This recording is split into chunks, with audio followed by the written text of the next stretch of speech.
We're restarting the year and we're really excited to have you all here for this first Adult Ed Forum of the year. And what it's going to be is a recap of some of the things that the church did over the summer.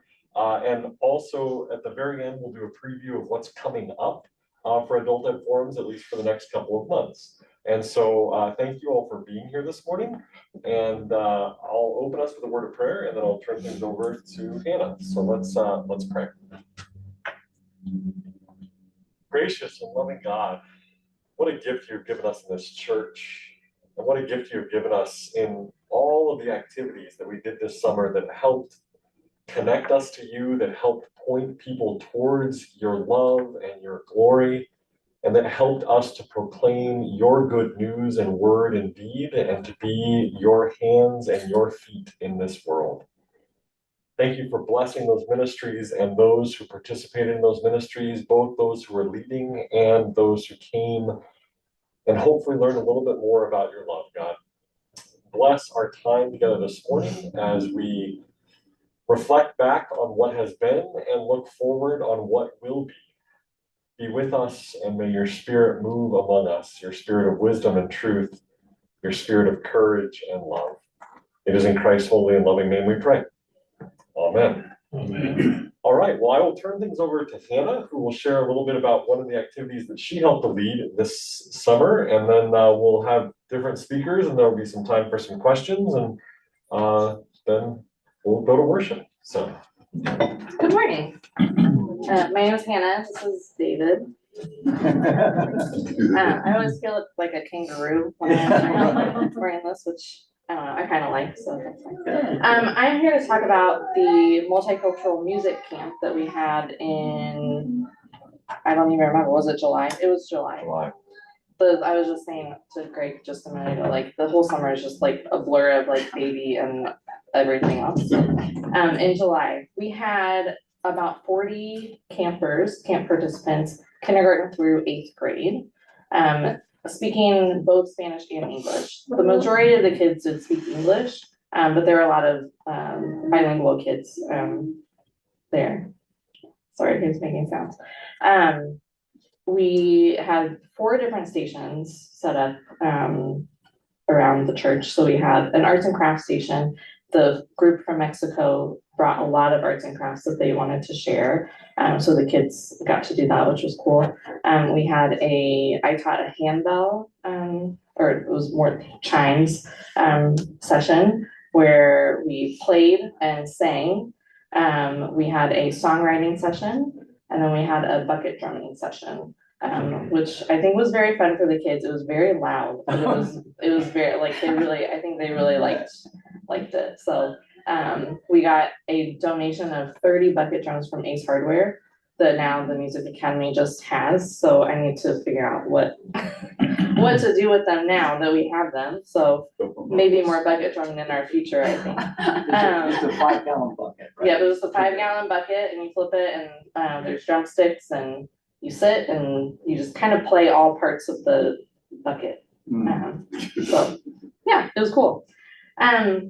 I was thinking about one of my favorite moments from this experience. And I think one of them that stand out to me was in my class, the hand chimes. I put together each group. There were 4 different groups. They each learned 4 different songs, except the little ones, they learned 2. But we learned English and Spanish songs. So all of the kids sang as we played. So I remember remembering when one of the folks from Mexico was teaching the lyrics to the Spanish songs, and the kids just trying, and I just thought it was beautiful. And one of the questions here is, or what made you hopeful for the world? And I think that's it, that these kids, kindergarten through, 8th grade, like they were like, okay, I'm gonna learn how to sing Twinkle Twinkle Little Star in Spanish, and they were really working, Estrellita, donde, they were just like really, really trying. And like the older class, I had a song, De Colores, with the colors. And there's a lot of words in that song. And they worked really hard. And I think that it was just beautiful to see and experience kids like, yeah, of course we're gonna learn this without a question, right? Which I think goes to another question, how did it affect your faith, right? It just made me hopeful. It made me positive. It made me feel just really, I don't know, like everything is gonna be okay because like these little kids are accepting, right? So, yeah. That's pretty much. And she has a new baby mounted on her. Yeah, I know. I love it. Well, and they were really sweet to him. I have said only speak in Spanish to him because I, would love for him to. They would call him Davidcito. You just call him that, Davidcito, little David. Yeah. So it was pretty sweet. So just a very loving and warm time, I think. So yeah. And are any questions before I have to go to bells? So. There was a partnership with Leapfrog Village as well. Oh, yes, thank you. Yeah. So Leapfrog Village, started by Kimberly Milovic, out of CCC. She does a lot of work bringing activities and resources and food, to the underserved community, here. And a majority of the time it's Spanish speaking families that show up to these events, and we've done a few events. The Music Academy has done a few events with her in the past. And so that was really great. She advertised for us and brought resources of her own. And yeah, I think it was nice to just partner with a lot of different groups. So, yeah. Hannah, are there any opportunities for this type of program to like come back and for us to do it again? I've been thinking about it. Rose is shaking her head no, because it was hard. It was hard. It was a lot of work. I say that from the outside. You guys should do that again. Yeah. I'm thinking of like a random Saturday. Yeah. Like bilingual music just Saturday, right? And it's like 9 to noon, and it's just like a really compact time of learning something, a few different things, and then there's like a concert and a lunch, and then it's just a day and not a whole week. So I thought about that, and that might be because there are these families that have never participated in any of our classes, and I would really love to keep them engaged, and offer things for their kids more. So yeah, good question. We will see. I think so. I hope so. It's hard. Yeah, no doubt. So When I was in Nashville and Knoxville, they had a program called Kinder Music. Are you familiar with it? yeah, there's a Kinder Music in Kearney actually. Oh, is there? Yeah. And then they also had Kinder Language too, where the kids would come and they basically speak to them, because before the age of 4, they just suck that stuff in. Yeah. Yeah. That'd be great if we It would be. And then what you're doing is kind of Kinder music and language together. Yeah. I think I think there are a lot of avenues that I haven't thought of, that I need to, or that I would like to chat with. What your others. spare time. Yeah. But it's important to keep all those families engaged and know that they have a safe place here and that their kids have a safe place here. That's I think, and yeah, have a community, I think is important. Thank you. I'm gonna go play some bells. Thank you, Hannah. Yeah. I guess I'll just provide a little bit of context for what Hannah just shared and then what Peter and Pamela are gonna share. So this bilingual arts and music camp was actually an outgrowth of our church's border ministry. And so we sent a delegation down to the US-Mexico border last October, and it was choir, and other additional travelers. And while we were there, members of their board and staff approached us and said, could we send a delegation to Nebraska? Since you sent your choir to us, we would like to come to you, and we would like to help you all host a bilingual arts and music camp. And we said, sure, we can make that work. And that was the fruit of it.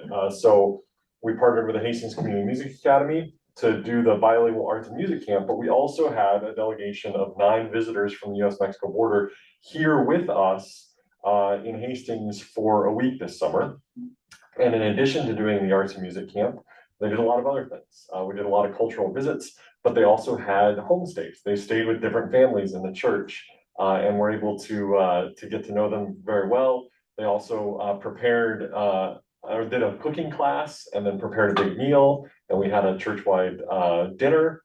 And so there was all of this stuff going on this summer. Hannah was a big part of that with the arts and music camp and coordinating that from the Hastings Community Music Academy side.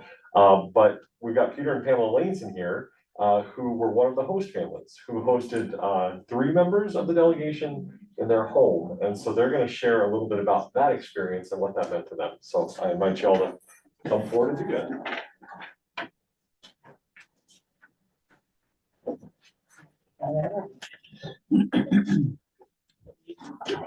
You do it. You're not going to.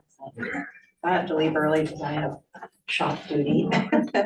So we had 3 from the delegation that stayed with us, Hoka and Marina, who was originally from Colombia, and Jimena, and she does a social media, Hoka. So I remembered her when I went down in October. So it was really special to have these 3 women staying with us.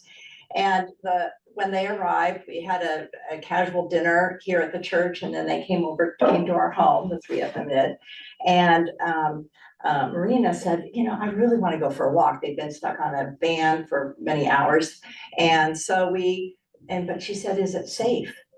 And I just thought that was such an odd question to ask me if it was safe. And I thought, well, is that a reflection of what it's like maybe where she is? Is it okay to go for a walk in your neighborhood? But so I said, yeah, it's safe. So we went on this evening walk, and they were so fascinated with fireflies. They had never seen those before. Oh, And the wow. bunnies and squirrels. So it was totally entertainment getting to the Fisher Fountain, observing the fluttering fireflies and everything. They loved that. For me, the real, every evening we went to a different home to share a meal. And that was wonderful to have wonderful food, but then to share fellowship and be together. But I really loved the cooking class where we were working together, learning, I learned how to make tortillas and just that camaraderie and that sharing and teaching and learning was, I thought, a very special moment for our groups. And then to share this amazing meal with the church afterwards was fantastic.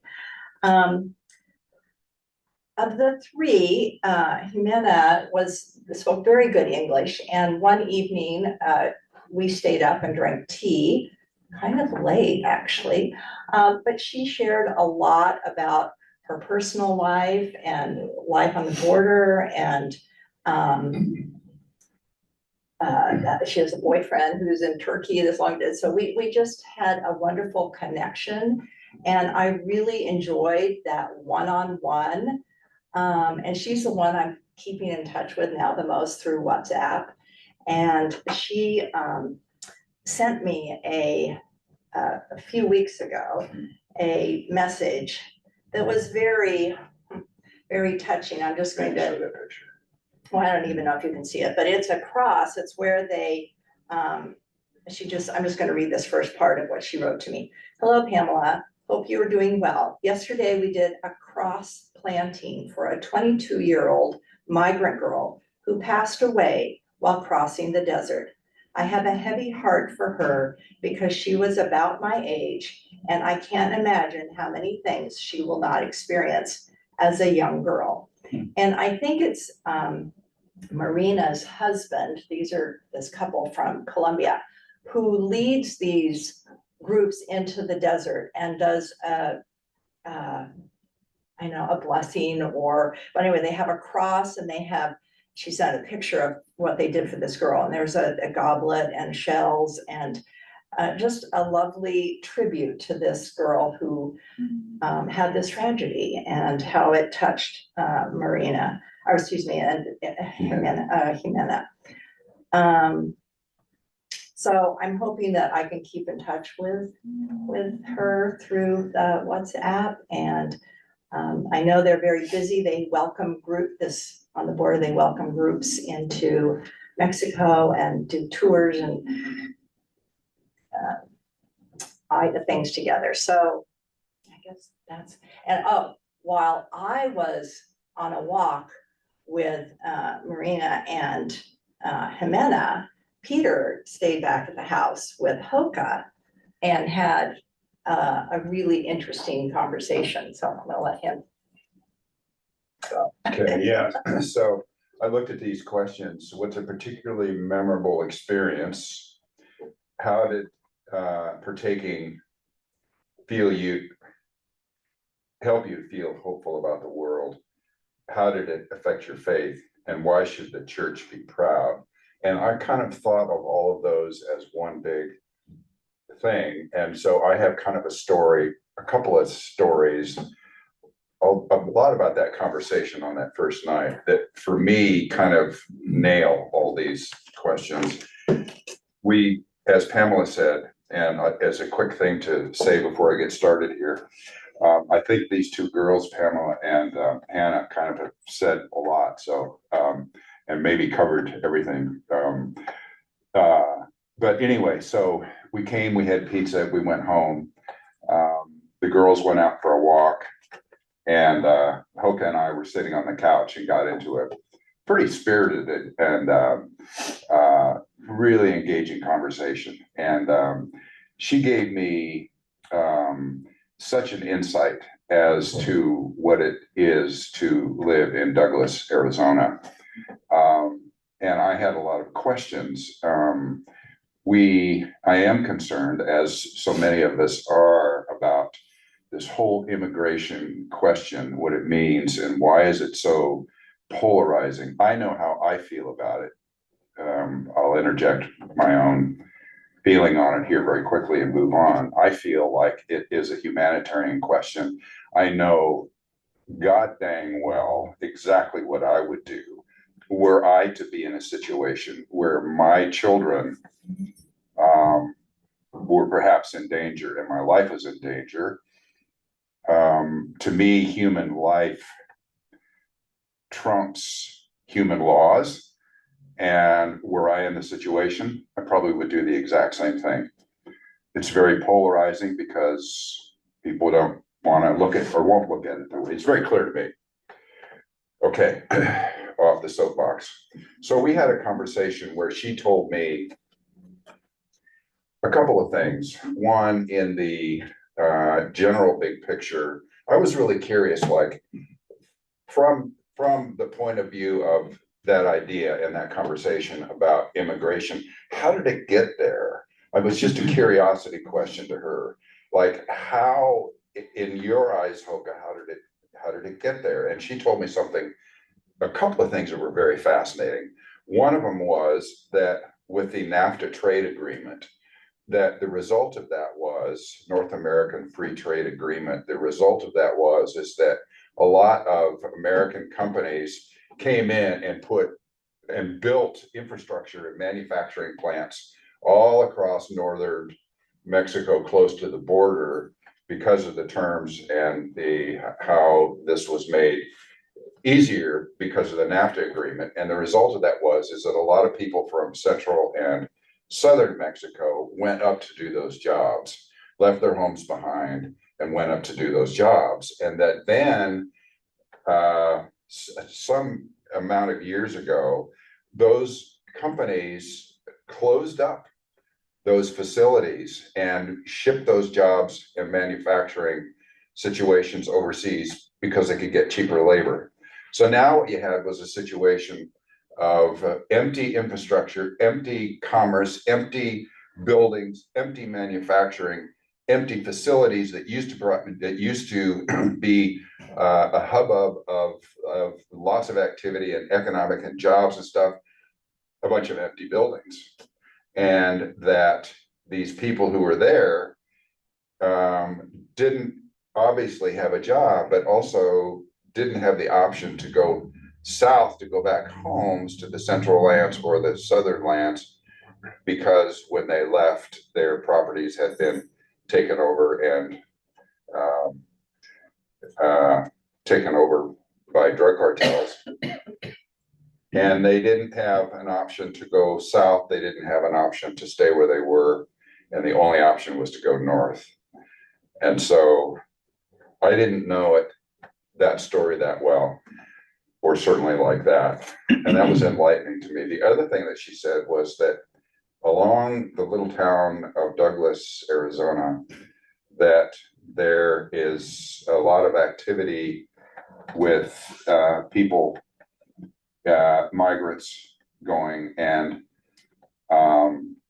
also the cartels, and that oftentimes what happens is that the migrants are basically turned into currency by the cartels. So the cartels will grab a migrant and say, just for you to even be here will cost $1,000. Just for you to go from this point to this point, and now you're here along the way, that's a transport. That's $500. Just for you to, I mean, all of these things that just turn them into currency, human currency. And that there are systems in villages to try to help these situations. It was like getting a glimpse into into the life of small villages along the way down there that you just aren't going to get by newspapers or media, or the only way to get it is through personal experience and personal contact. I guess to sort of conclude here, for me, it was all about the human connection, and the connection that I felt with these people. They're good, honest people. You know, others in all of this are the demons, but not these people. These people are good people. They work hard. Their hearts are full of love. And you know, I will say I already knew that because I've had other experiences in my life that have taught me that, but that was astounding to me. I mean, I've got, you know, kind of goosebumps sitting here just even saying that. So a memorable experience, that was one or two. And how does that make me feel hopeful? It just makes me feel that honestly, you can't, I think that you can't have animosity and hatred and bigotry and bad feelings towards people if you get to know them like that. If you get to hang out with them and just do simple things, you can't do all those bad things. I'm calling all those other things bad things. And you know, that I believe for a long time, which is, you know, if you like someone or if someone likes you, there's a whole lot of bad stuff that just can't happen, and that's where it is. It's in our hearts. It's in connecting to other people makes it all work, you know? And so the only way to do that is contact, is where you're in that presence, you know? I can hate a lot of people that I don't know, that I never come in contact with. And I actually do. Terrible to say at church. And same with me. But you know what? If I got in a room with them and experienced them in a human way, I might like them. Well, I can think of a few people that'd be like, nah, I don't think so. But anyway, probably could. So that's what makes me feel hopeful about the world. How did this affect my faith? It just it just drove that. It's kind of like what Hannah was saying, you know, she said a lot of it. And why should the church be proud of what was done? Because, you know, It's bringing that's where it cultures is. together. This is where it happens in these types of things. So without a doubt. So anyway. Thank you, Any Dan questions? Pamela. So, Okay. so connecting our trip of a delegation coming from the border to Mexico, the final day that they were here, which was a Saturday, we were also sending our own delegation, our Go and Serve high school mission team, up to the Twin Cities. And so, that Saturday morning, we stood in the parking lot and our delegation from the US-Mexico border and our Go and Serve kids and adult sponsors were all there. And we said a sending prayer for all of them together bilingually. And our US-Mexico border partners headed back south, and our Go and Serve team headed north to the Twin Cities. And so Kim is here to share a little bit about our Go and Serve trip and the experience that she had with our high school kids up in the Twin Cities. I remember what we did, I just don't remember the exact names, so I had to write That's it fine. down, so. I don't know if you want that or not. So like Greg was saying, we took off on Saturday morning and they showed us a real cool little hug everybody. And we copied that the whole week. Only to make it a little quicker, we high-fived before every meal. So we pretty much copied that. But when we got there on Saturday night, we just sort of unpacked our stuff and set up. Sunday, we worshiped at it's Columbia Heights Lutheran Church. That's where we were staying. And then we took a trip to I think it was called the Como Zoo, just a fun trip in the afternoon.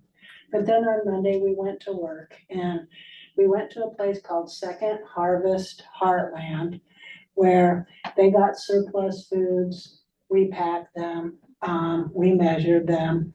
Some of the boys, as you may remember from Go and Serve Sunday, they sorted potatoes and I guess they thought that was fun. That's what they did in the morning.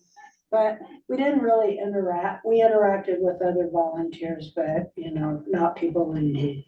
In the afternoon, we went to a place called Global Health Ministries where it was a whole warehouse full of medical equipment that apparently we don't reuse it or use it in the United States any longer.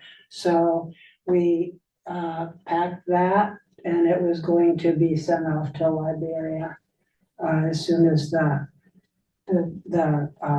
ship was full or the truck was full.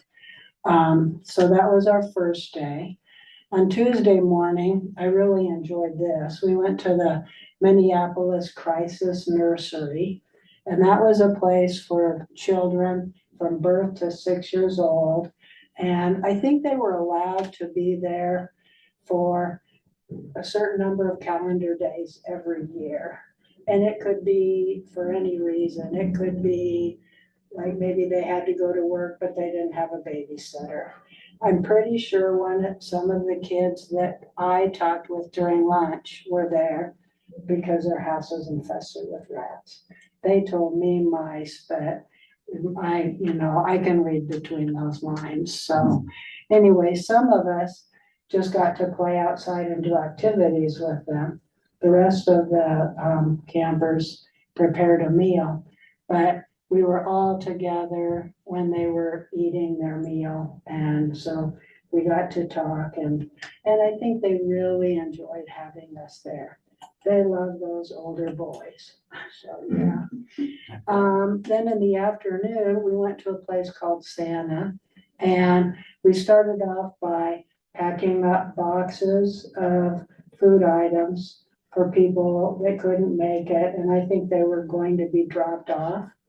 And then the rest of the time, we had a certain type of food, like I think I had apples. And the people that needed the food and wanted the food, they could just kind of walk through like an assembly line, sort of like we used to do at United Harvest. And that was fun because we got to interact with people then too and talk with people. And that's what I really enjoyed, that part of it. Wednesday morning, we visited George Floyd Square and we learned a lot about the history of that and, you know, what took place according to a local man. And we visited a place called Say Their Name Cemetery, where he encouraged us to look up the names on the phone, on our phones and, you know, like read their story when we were walking by. And that was very somber. And I think the kids really liked that too. You know, they're high school kids. A lot of times they're pretty silly. It was a lot of fun. I had a lot of fun with them and I would encourage anybody to try it. I had a lot of anxiety over it, but Greg preached a sermon this summer and I don't remember the exact verse, but it was something about if God will take care of the little sparrows, he's gonna take care of us. And that pretty much, you know, I felt a lot better after that. And my anxiety was over silly things like, will I be able to sleep? Because I can't sleep when I'm not in my own house. And am I going to be eating junk food all week? And I didn't, so, you know, so it all turned out fine. Thank you for that sermon. Wednesday afternoon, we did storm drain stenciling. We partnered with Friends of the Mississippi River. So we didn't really get to interact with people, but we had spray paint, stencils. We walked around this beautiful neighborhood in St. Paul. And when we saw a storm drain, we had to clean it up and paint it just to remind people that what you dump down the storm drains actually goes into the river and it affects animals and people. So, yeah.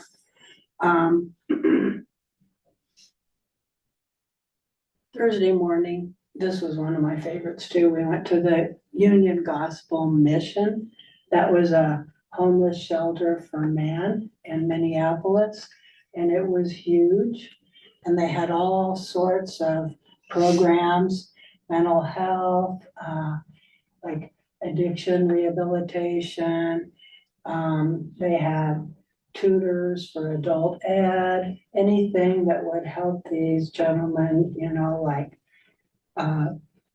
get out and get on and, you know, thrive in a community. And what we did is we toured it and then we helped out with at the lunchtime.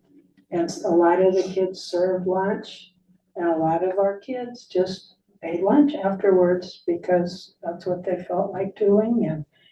And Ray and I were greeters, which was kind of comical because Ray's probably twice as tall as I am. And all of those guys that would enter, like, they would look at Ray and say, "Hey man, do you play ball?" And, you know, it was fun, really fun. Ray got a lot of attention. So. And then in the afternoon, we went to a place called Feed My Starving Children. And that's where you bag the rice and the, you know, the things that you can just add water to it. So we just packed there for a couple of hours. Again, like some of these places, we really got to, you know, I know like passing out food is very helpful and I know that that is a necessary thing, but we really didn't get to see people when we did that. I liked it better and I think the kids liked it better too when we were actually like visiting with people and talking with people and getting to know the people. And I have hope for the church because, you know, some of these days it was pretty hot and it was kind of rough. The place where we packed the medical equipment, that was a hot old warehouse, but nobody complained. And we saw kids working with each other that I never would have thought would have worked with each other. So it all turned out to be a very, very good week. So, yeah. Thank you, Kim. Does anyone have any questions for Kim? It was all boys except for one girl, is that Mhm. right? Peyton, yeah, and yeah, she was a rock star. That's amazing. Yeah. Well, I think we had the nicest bedroom probably. Yeah. And our bedroom probably smelled the best.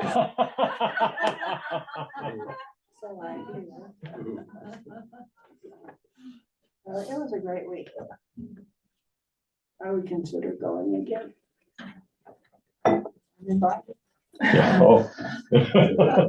Careful, I got that on video, you know. Next April, when we're looking for sponsors, I'm gonna be like, Kim, you said. Yeah. We are all witnesses. Uh-huh. All right, well, we'll move on to some other really amazing summer activities that we did with our programming for children and youth. And Rose is here to share a little bit about that. And yeah, The person who needs no introduction. I'm here, thank you. Just kidding. Sorry, I have to keep my phone on. It's the first week of Sunday school and I've already had a couple fires to put out, so. not literal fires. No, not literal ones, but, so if it rings, I'm so sorry, I might have to step out. Here's the deal, I have 15-ish minutes and I have like a book I could read to you today. So you tell me what you want to hear about. Okay, here's your options. We can talk about VBS week and everything that went along with that. We can talk about movie club, youth group, or the zoo. What's VBS? Vacation Bible School. Ah, okay. Well, let's talk about Vacation Bible School. Start there. I'll start there. Good place So to start. Vacation Bible School, last year, the Congregational Life Committee wanted to do something fun that involved the whole community. And they were like, let's do it just like in tandem with VBS and we'll do water park night. So they wanted to rent out the water park and then have everybody come. And so that worked out really well last year. So we're like, well, let's do it again. But we couldn't get the last, like that Friday of VBS week, we couldn't get that at the water park because they were doing something else. So we ended up doing it before and we're like, it'll be like a VBS kickoff. And I don't know that it was as well attended, but it was a lot of fun. We had kids of all ages, all the way from preschoolers, all the way up to high school kids and adults and community members, because the water park is open to anyone at those times. Like we pay for it to just be open. So that was a lot of fun to have people there. I got into a water balloon fight with some of the incoming sixth graders, which was a lot of fun because if you've had kids or worked with kids, that's like a tough group. So like doing something with them that they think is fun and engaging is sometimes hard to do. So I got to have a water balloon fight with those boys and that was a lot of fun. I don't actually know. Greg was there. I don't know. Do you think there was a clear winner? I don't. I don't know. Probably not. Everyone. There You was more of them. you than held me, your own. So I did. I held my own. She definitely. So that was a lot of fun too. I also think that doing this water park night is a great way for us to get involved with the community as a church family and a way for us to like model what good multi-generational community and interaction can look like to other people. There's not always a lot of that in our communities. We tend to silo ourselves into like, well, these are middle school kids, I'm not gonna hang out with them. Or like, these are high school kids, I'm scared of them. Or these are, whatever the thing is. And I believe that our church does a very good job of getting involved across generations. And this is one of those times when we get to do that. And then we all went to bed very late and woke up super early and had Vacation Bible School. So our Vacation Bible School is Monday through Thursday, 8:30 to 11:30 a.m. And it asked the questions asked, what was a particularly memorable experience from this ministry activity? And I wrote without hesitation how easy it was. VBS is not easy. It's a lot of work. There's a lot of manpower, but I have just the most amazing volunteers. And this was our 4th VBS together and they all showed up and they just did it. And I was like, well, hey, look at that. This is so easy. Second to that would be when Greg had to wear flippers and then he knocked over somebody's drink and it went everywhere. But I just thought that the people should know. The people needed to We know. could have just stopped at Greg had flippers. We didn't He did have offer flippers and a to snorkel. And that was mention fine. that you also knocked over someone's train. VBS is really cool. I love the way that we do it. A lot of churches use Vacation Bible School as like a community outreach opportunity to teach kids the gospel.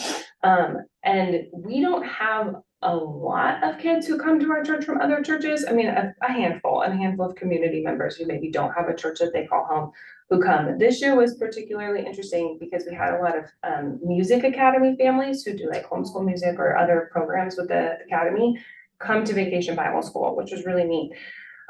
But because of that, because we're primarily serving children from our own congregation, I don't feel like teaching them that Jesus died on a cross for them is like the key for the week. And that's what a lot of Vacation Bible Schools do. So my focus this year was to hone in on God is a friend who blank. God is a friend who cares, who you can trust, who's always there. God's a friend for everybody. And so each day we focused on one of those aspects of God. And I really feel like the kids walked away having like a really strong sense that, okay, God is a friend. Like whatever that means to me, God can be a friend. So I think that this is how it can like really impact children's faith is by giving them those strong foundations into like, who do we say God is?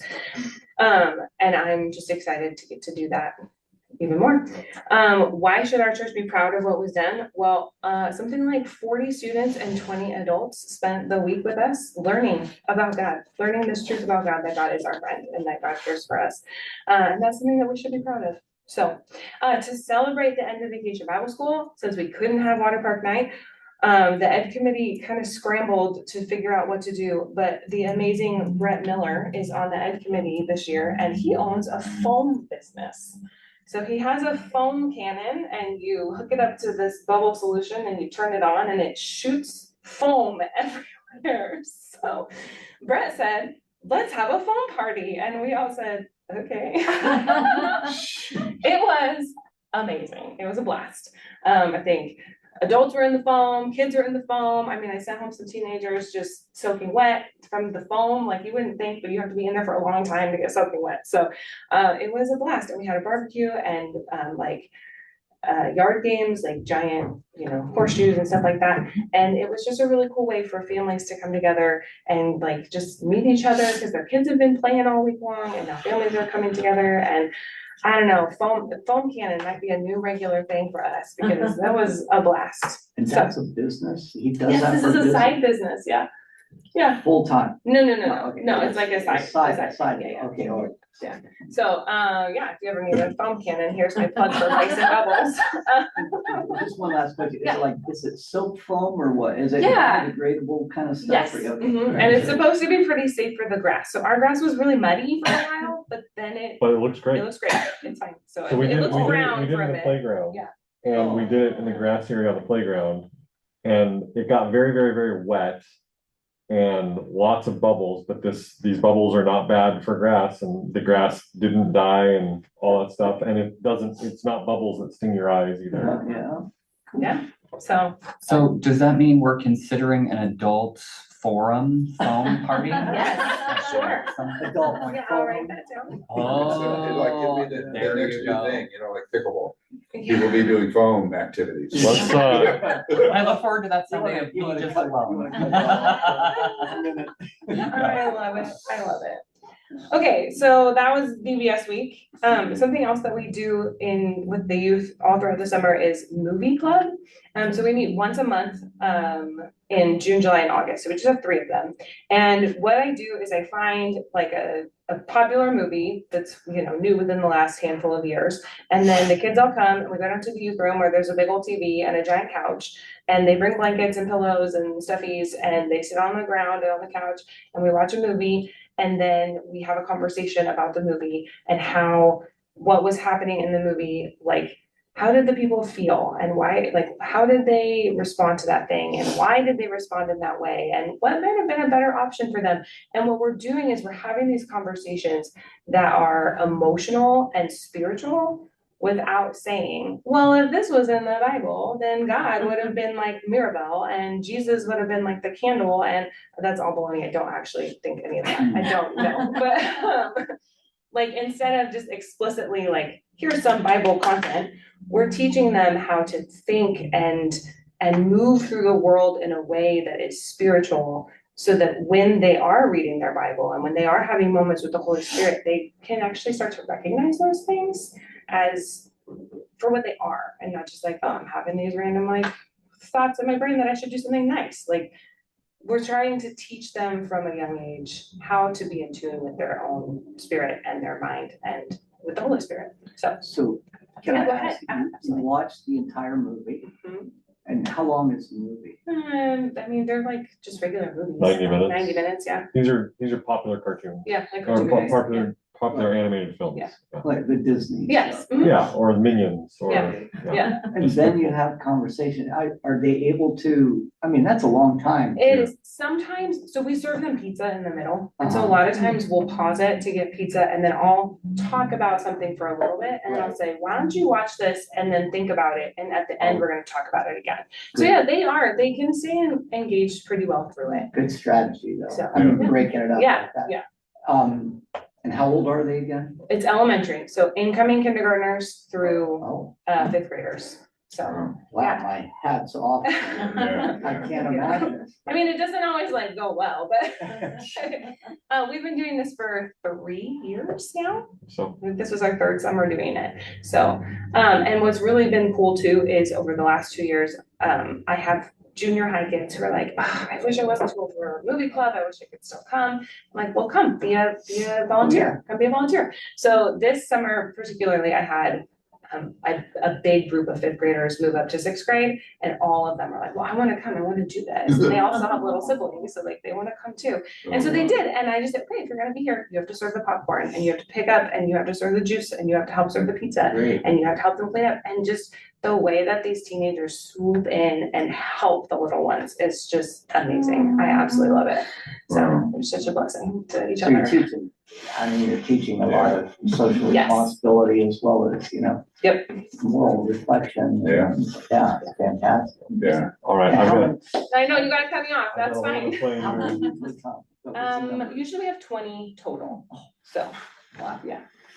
Okay. So, thank you, Rose. Thank you. Sorry. There were other things she could have shared about, and one of the questions that we asked all the speakers is, why should the church be proud of what was done? And pride can be a sin, but I think in this case, I am just extraordinarily proud as the pastor of this church for the work that this church has been doing all summer, across generations. And one testament to the work that Rose and her team of volunteers and staff are doing is keeping the momentum going through the summer, so that when the fall programming starts again, if any of you attended Wednesday Night Live this past Wednesday, we had 60 people Oh, wow.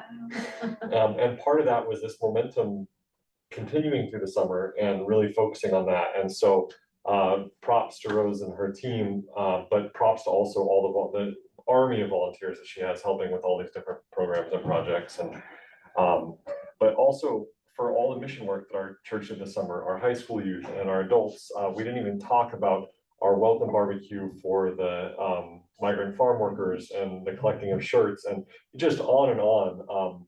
Some churches say that things slow down in the summertime, and I think that's the opposite of our church. It's a different rhythm, but it's still a very busy rhythm, because the God is calling us into this work with children and youth. You can go, and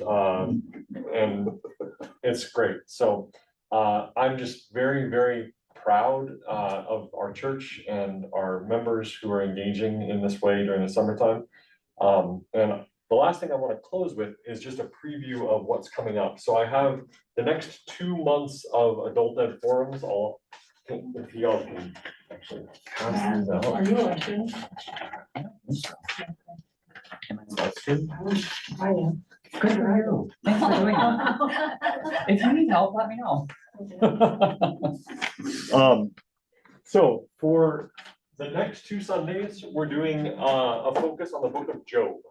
And so there is a book that accompanies this that is not mandatory, but is optional, but encouraged. Teresa has a copy in her hand. There are copies sitting on Melissa's desk. If you would like to pick up a copy, just grab one.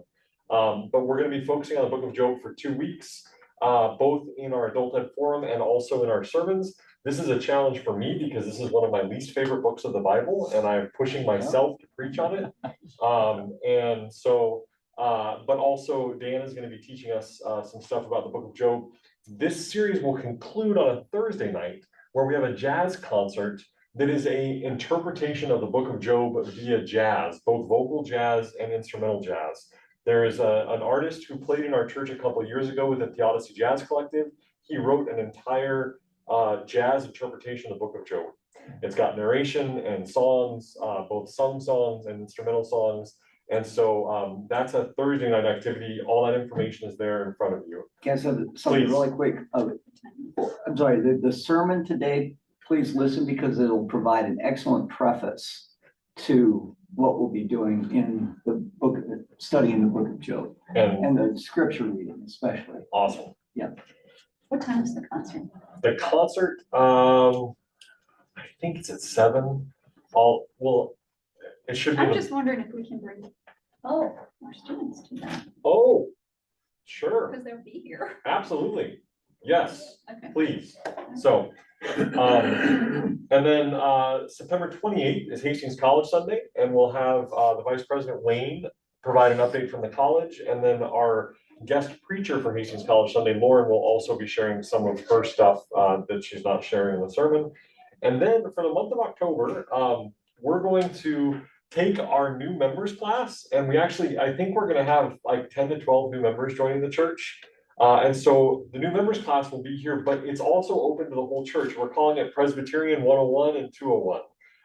Many of you have not been to a new members class in decades. Some of you have never been to a new members class because you were confirmed when you were teenagers. And this is a chance to hear what our new members hear, but also just to sort of get an overview. The first week of the new members class, I sort of try to place Presbyterianism in the larger scope of church history. And so it's kind of an overview of church history and Presbyterianism and where our place is in it, bringing us up to kind of the present day. The second week, it's sort of a Presbyterianism 101. What do we believe and why do we believe it? How do we govern ourselves? Why do we do church the way we do church? And then the final week is really sort of an overview of all the things happening at First Presbyterian Church. And so we're hoping that we'll get not just new members at that class, but also this will be our adult ed forum. That's my working title, Presbyterians 101 and 201. I don't know if you all can think of a more clever title that will draw more people to the adult ed forum, let me know. But that's what we're working on. So that is what the first 2 months of adult ed forums are going to look like. We actually have most of our adult ed forums planned out for the year, and we'll be sort of trickling those out as they come. But encourage you all to attend, and then I encourage you to invite others to attend. I think all of these are going to be really interesting. So thank you all for being here today. I've got to go get my robe on and get ready to lead worship, but I appreciate you coming, and yeah, welcome to the new school year.